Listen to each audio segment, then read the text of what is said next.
Hi all, this is Hanira. This is my fourth content and I'm still in the process of betterment. So do support me and excuse me for my flaws.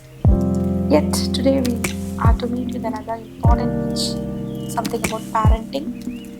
I planned parenting to be a series because we can talk a lot on it. So today I wanted to convey you what is parenting and what I feel is the best way to parent a child.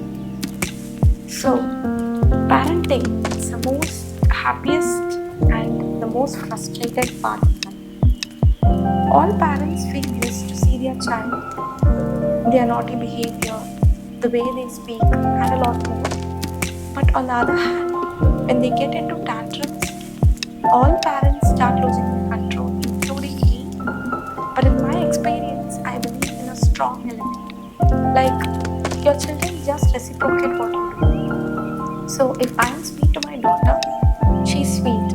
If I am terrible, then her tantrums too goes to that extent. So another important consideration is when we are parents, we take up an important responsibility of upbringing the next generation. This important task goes to parents of all generations, but this generation has moved into a crucial period, I hope. The exposure kids have towards social media and gadgets is a bit too high for them to bear. So, upbringing them amidst this is also a bit tough job. So, I wanted to share how I manage the tantrums of my children and hope it helps you too. I can take only my life as an example because I know it more than somebody else's life. So, moving to my daughter, she's a naturally highly intellect person and a very good observer. She has a very high grasping power too, which I didn't have even in my professional studies. So, this is a great blessing for her and a big pitfall for me. Please do not laugh because even if I happen to shout or express my views, immediately she will take it into her application and her behavior will be corresponding to it. So now I get confused who is mom and who is the daughter. The words I use, the way I react, all will be my resemblance in her. So the behavioral change has to happen for the kid or to me was my first question. So I started molding myself. I stopped using the words what I don't want her to use. I stopped yelling at her so that she doesn't yell at me or someone else. Even though this is easy to say, it took a toll of time for me to change and from me to her to change. So even though fathers take up an equal part in parenting in this era, the mothers are always taken up more by children. I don't know for what reason, but some way in parental care, mothers are attracted more towards children.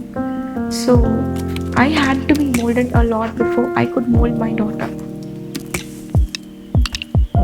When parenting is spoken up, Japanese style of parenting has to be considered because we Indians are now more influenced by westernization, which is entirely different from Asian type of parenting. I want to differentiate American, I mean a Western, and Japanese, I mean an Asian, very clearly with a small example. The two sector children were given some blocks and told to make a pyramid along with their parents. American parents guided them and how to and told them to perform it on their own. Japanese parents showed them how to make a pyramid and told them to duplicate it. Now, both are different styles of parenting and both has its pros and cons. Let's consider both and you have an idea about your own style of parenting.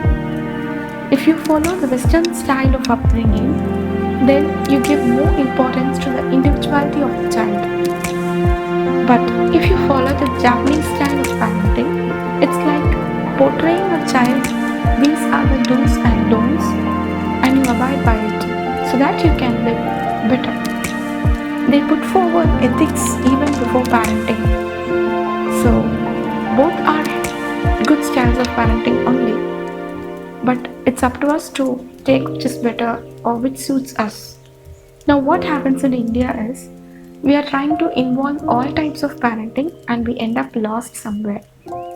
So, what I thought is like absorbing the better part or a very easy way of parenting which involves both these extreme differences. Remember, Indian parenting is the best way to develop a child or introduce a child to a big society. But for now, even in Indian style, there has to be a change regarding the social awareness that's happening now. We have adopted westernization recently out of our own interest, but let's reconsider it and teach our children or live to our children what they have to be. So, winding up, let's get molded or live the life what our children are expected to be so that let's not teach them but live with them to make them live. Again, I'm not the point that adopting westernization is bad, but let's have a clear view about something before we do so that we are knowledgeable on what we are doing. Let's have some basic ethics and family values which we wanted our children to abide by. Asians style of parenting spend most of their energy in basic discipline and family values only. So amidst it, the individuality of the child should also be not lost for now. So upbringing a child is not that tough if we put all things into its place and if we are in the proper place of parenting, then we could not have to suffer so much for their development. We can lead a more happy life together. So let's meet the second part of this series. Stay happy, stay connected, and live a hopeful life. Thank you.